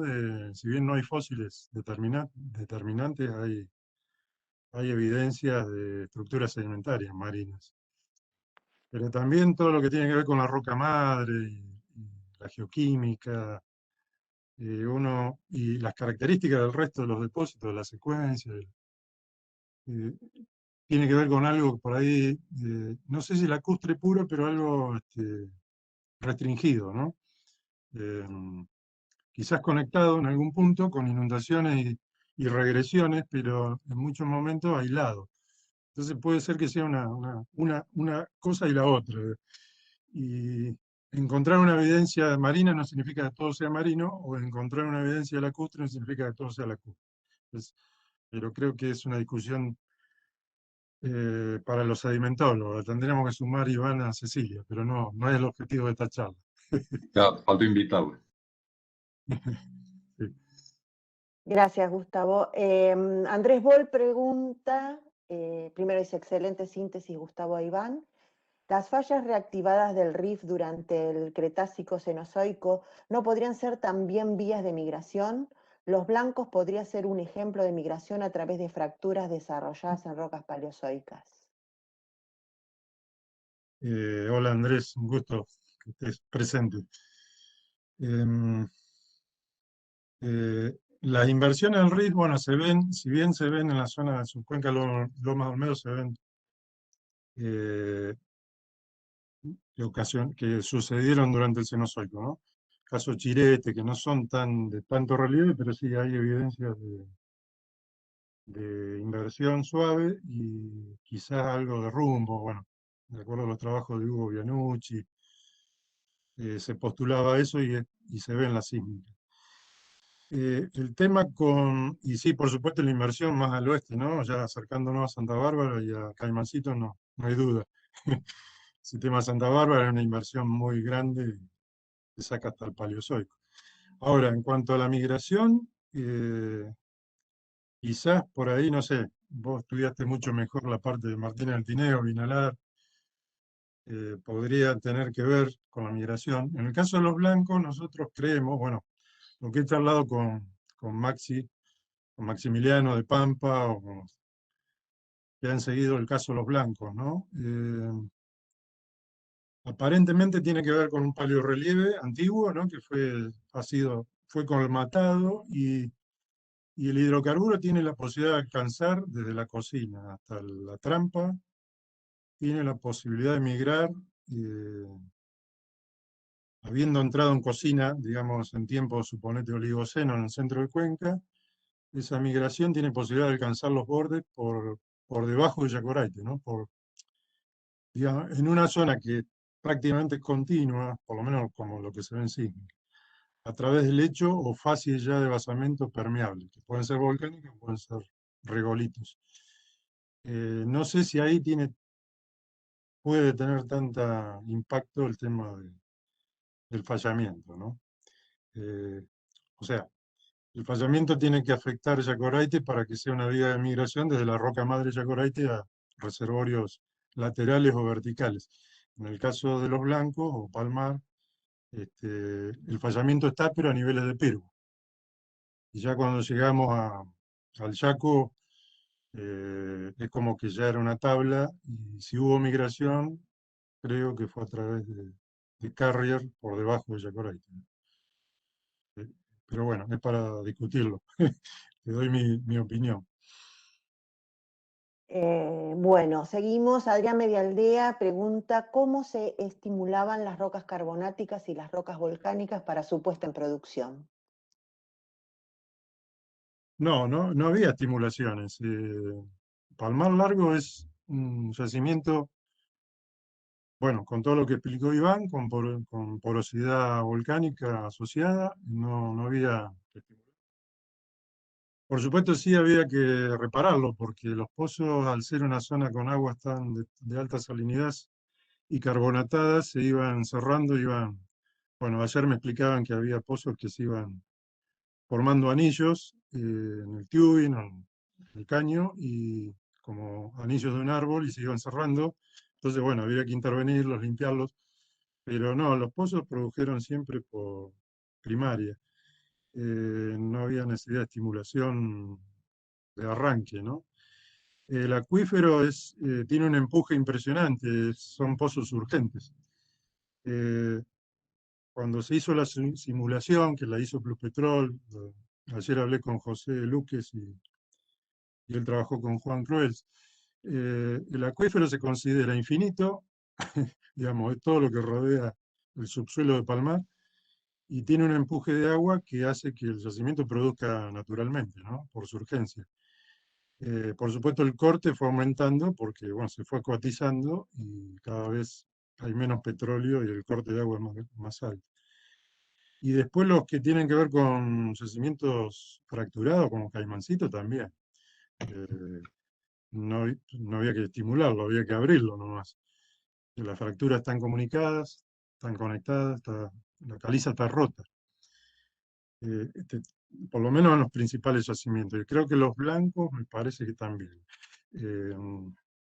O sea, en este caso son diferentes tipos de reservorios convencionales, pero sin necesidad de romperlos. Creo que bueno, es así que hay pozos de más de 1 millón de metros cúbicos acumulada, que es una enormidad. Caimancito tuvo hay un pozo que tuvo hasta 2 millones acumulados. Y eso en muy poco tiempo, ¿no?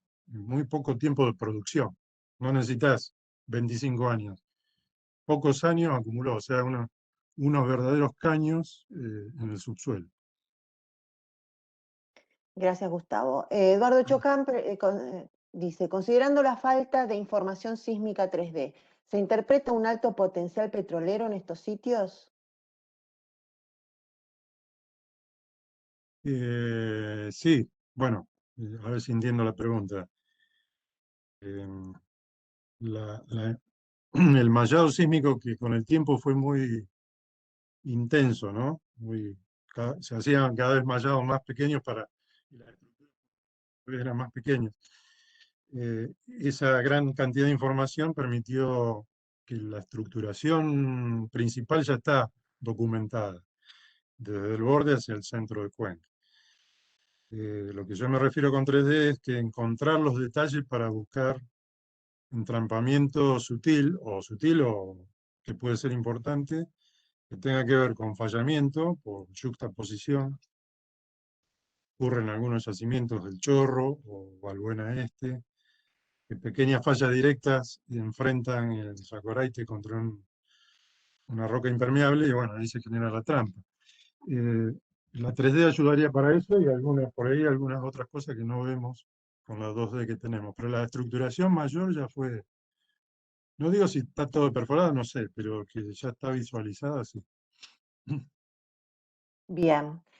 Pablo Cavalieri hace una pregunta a Iván. ¿Sería válido pensar el anormalmente elevado gradiente geotérmico de Palmar Largo como un efecto residual de la actividad magmática del complejo? No entendí la palabra complejo. ¿De qué complejos? Eh, con respecto a la madurez, por ejemplo, nada, esto es una cosa muy leve, la cocina volcánica, ¿no es cierto? Es una cosa muy leve y no creo que haya tenido influencia, ¿no es cierto?, en la madurez del hidrocarburo. Ahora, no entendí bien la pregunta, ¿sí? A ver, no está Em, repetida. bueno, seguimos y después si le pueden dar el micrófono a Iván y por ahí la Yo, puede... no sé, Pablo. yo creo entender, Iván, que la pregunta de Pablo es, creo, si no, que se la dejamos a él, que si el alto gradiente, el alto flujo calórico que se ve hoy en la zona, tiene que ver con el vulcanismo antiguo, Cretácico terciario, como una herencia de ese vulcanismo, después de No, 60 seguro. millones de años. No, seguro. O sea, a los tiempos de los ejes de extensión acá, el flujo calórico debe haber sido elevadísimo, por ejemplo. Y obviamente esto favoreció la instalación del volcanismo, ¿sí? Como consecuencia. O sea, primero el fenómeno geotectónico y después el volcánico, digamos. Como, eh, digamos, el flujo calórico, el heat flow como evento disparador, ¿no es cierto?, del volcanismo. Eso siempre sucede, es lo que está sucediendo hoy en los Andes, digamos, ¿sí? En la zona donde hay más intenso volcanismo activo hay picos de flujo calórico. Ok. Acá continúa Andrés, Andrés Boll. ¿Permitió el análisis estratigráfico sedimentológico de la formación Palmar Largo definir zonas de mayor productividad y eventualmente ubicaciones de nuevos pozos? Eh, no, digamos, concretamente la mayor cantidad de los 20, 21 pozos que se hicieron los hizo YPF, y después la historia de Pluspetrol de los 90 hasta 14, y se hicieron 2 pozos más dirigidos, basados por supuesto en la 3D y en el análisis quizás más sísmico, ¿no? Sedimentológico o volcanológico. Pero bueno, no tengo la precisión si parte del trabajo de Iván tuvo que ver con la posición de todos los pozos, pero sí, sí con la sísmica. Y de los 2 pozos, uno fue bueno y el otro fue malo. El último se hizo poquito antes de que se cediera el yacimiento. Eh, se acuatizó, pero también quedaron dudas de si no había buena aislación del piloto y el agua que vino del piloto. La cuestión que la fase volcánica que encontró el horizontal, el último que se hizo en Pluspe, ya estaba en agua, ¿no? Pero el agua vino de otro lado, no vino de ahí. Entonces, y la parte que estaba dentro de la columna de petróleo estaba cerrada. Lamentablemente se encontró un volcanismo no apto, ¿no? No reservorio. Pero no podemos, digamos que los estudios no favorecieron hacer más ubicaciones, como que ya las existentes eran las suficientes para drenar el yacimiento, ¿no? Aparte de estas dos que hizo Plus. Bueno, estamos con el tiempo acotado, así que vamos a hacer las dos últimas preguntas y el resto se va a poder responder vía mail. Nosotros guardamos todas las preguntas que quedaron. Juan Hernández hace 3 preguntas en una. Vamos por uno. ¿Qué relación existe entre la madurez térmica de las fases orgánicas y la distribución de las fases volcánicas, volcaniclásticas e intrusivas? ¿Vamos de a uno? Después tengo las otras dos. La primera, entonces, ¿qué relación hay Sí. entre la madurez Térmica de las fases orgánicas y la distribución de fases volcánicas, volcaniclásticas e intrusivas? que yo sepa ninguna? O sea, a riesgo de decir que no hay relación. La Ok. madurez tiene que ver con la historia térmica, ¿no? De la roca madre en todo el escudo volcánico, pero de Yacoraite, y las rocas, los reservorios, con lo que explicó Iván, ¿no? Pero para mí no tendría relación. Mm. Quizás está relacionado con esta segunda pregunta, cómo es la distribución de los valores de madurez de la materia orgánica desde Palmar, alejándonos del yacimiento. Y sigo con la tercera porque está relacionada. ¿Cuál es la distancia de influencia del incremento de temperatura del sistema magmático en la madurez de la materia orgánica? La ¿Entendió? distribución, por lo menos todos los pozos que hemos visto, geoquímica de yacimiento, digamos, relacionado al propio yacimiento y algunos vecinos, da una cierta madurez pareja, ¿no? No hay saltos. Creo que un solo pozo, ahora no me acuerdo cuál era, que pateaba, ¿no?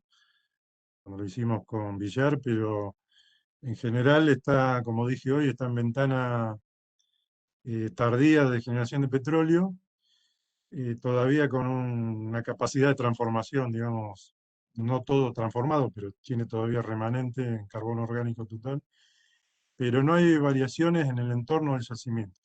Sí empieza a variar cuando nos vamos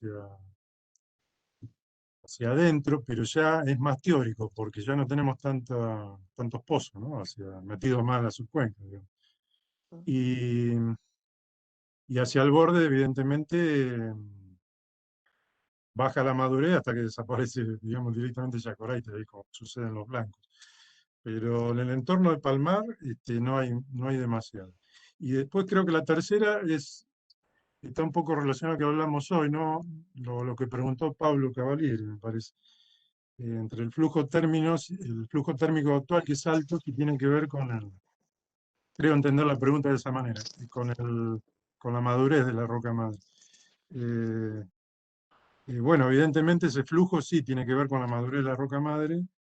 Y la duda es si, bueno, si eso, como dijo Van, que sí, está relacionado con el vulcanismo mucho anterior, muy previo al momento crítico. Eh, entonces, eh, ¿Y se puede sintetizando, estimar una digamos, distancia de influencia de ese incremento de temperatura? ¿O faltan pozos? ¿O por la falta de pozos no se puede? Porque creo que esa es la tercera no sé pregunta. si faltan pozos, no, yo creo que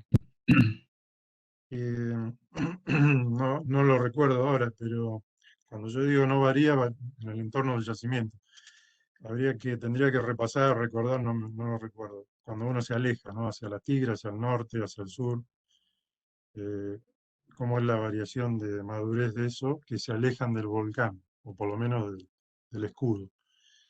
Pero no lo recuerdo. No lo puedo contestar porque no lo sé. Una cosa interesante es que en general las estructuras volcánicas como Palmar, las que aparentemente están, ¿no es cierto?, dentro de la subcuenca de Olmedo, nunca están en el eje de cuenca, ¿sí? que es donde se produce la generación del hidrocarburo. Siempre están hacia los bordes, es lo que se ve, lo mismo que se ve en el rift africano, digamos, ¿sí? Hay muy pocos volcanes en el centro del rift, ¿sí? La mayoría están en los bordes, que es donde están las fallas conjugadas, que son las más profundas y generalmente las vías de acceso a la superficie más eficientes para conducir el magma, ¿no? Entonces es interesante pensar en que yo no buscaría relación entre la temperatura que aporta el sistema magmático con la madurez de la materia orgánica, ¿sí? La buscaría por el lado del flujo calórico a nivel cortical, ¿no es cierto? Que por ahí veo una pregunta de Juan Hernández, si sabemos las variaciones, ¿no es cierto?, que ha habido del flujo calórico. Yo no las conozco. No conozco las variaciones que ha habido del flujo calórico del Cretácico a esta parte, ¿sí? Pero sería interesante saberlas, ¿sí? Pero con respecto a la temperatura del sistema magmático, y estamos un poco medio lejos de la roca madre, ¿no? Ok. Acá tengo un comentario de de Marilú Rodríguez Esqueloto. Hemos estudiado a nivel meso y microscópico la formación yacoraite y las vulcanitas. En esta se suele ver sedimentos internos de yacoraite en las vesículas. Por otra parte, en los derrames de volcanitas podemos comentar que hemos encontrado niveles de carófitas flotando en la matriz volcánica. Bien. Buenísimo. Bueno. Sí, es lo que se ve Muy en la bueno. roca, la coetaneidad, digamos, entre el magmatismo y yacoraite se ve en las rocas, digamos, ¿sí? Se ve en estas fracturaciones, en estas peperitas. Buenísimo que haya eh, carófitas, ¿no es cierto?, dentro de las vesículas de los basaltos. ¿Sabes? Bueno, y para terminar, son 3 comentarios de Jorge Albeiró. Se hizo un intento de fracturar en Palmar Largo con BJ, con Pluspetrol, sin mucho éxito, hasta donde sé. Nunca se estimulaban los pozos por ácidos o fracturas. Anomalías de presión y temperatura se ha observado por debajo de los niveles de sal en Palmar Largo, especialmente por debajo de la sal de Olmedo. Y la última, así cerramos, ¿qué sabemos de la hace Juan Hernández de la variación del gradiente heat flow desde el Cretácico inferior hasta la anomalía actual? ¿Algún estudio desarrollado? Y con esto ya cerramos. Sí, esa No. un poco se la contesté anticipadamente, Juan. Claro. No conozco estudios, digamos, que vean la variación del heat flow, ¿no es cierto?, del Cretácico a esta parte. No conozco que haya, ¿sí? Me imagino que no debe haber estudios en ese sentido, porque no debe ser fácil hacer la historia del heat flow de los últimos 50 millones de años en esa posición de la cuenca, ¿no? No creo, pero en una de esas me estoy equivocando. No, yo tampoco conozco nada de eso. En relación a la que dijo Jorge, ahí, bueno, él confirmó que hubo un pozo que se intentó fracturar, porque, bueno, hay pozos que fueron pobres, como dije al principio, o malos, pero por lo que dijo también no se estimulaban, ¿no? En general los pozos. Se intentó en uno solo la fractura, así que bueno, yo ese no lo tenía ese dato. Bueno, ya estamos terminando la sesión de hoy. Nuevamente queremos agradecer a Gustavo y a Iván por su tiempo y la calidad de la presentación. Fue una excelente presentación, y a todos los asistentes que se unieron a este evento y participaron con las preguntas a través del chat. Antes de despedirnos, les comentamos que la próxima sesión de este ciclo de conferencias 2021 será el jueves próximo, 27 de mayo, y corresponde al ciclo offshore, y tratará sobre los temas Rifting and Continental Breakup Dynamics in the Early Southern South Atlantic from an Integrated Plate Tectonic and Crustal Architecture Perspective. Bueno, está ahí. A cargo de Christian Hein de Shell y Source Rock of the Southern South Atlantic in Space and Time, a cargo de Wendeborg y Shaboro de Total. Y por último, el próximo webinar de este ciclo de magmatismo y sistemas petroleros será el jueves 17 de junio y tratará sobre el tema porosidad y permeabilidad en rocas volcánicas, generación, control y clasificación, casos de estudio en cuencas Austral y Neuquina. Esta charla va a estar a cargo de Patricia Zuruoga, del CONICET CEGEMAR, y de Nora Rubinstein, CONICET UBA. Bueno, con esto damos por terminado. Volvemos a agradecer a Iván y a Gustavo, y les damos muy buenas tardes para todos, y los esperamos en la próxima sesión. Bueno, gracias a todos, Marta, y a los asistentes. Muchas gracias. Gracias por la invitación y un saludo a todos, ¿eh?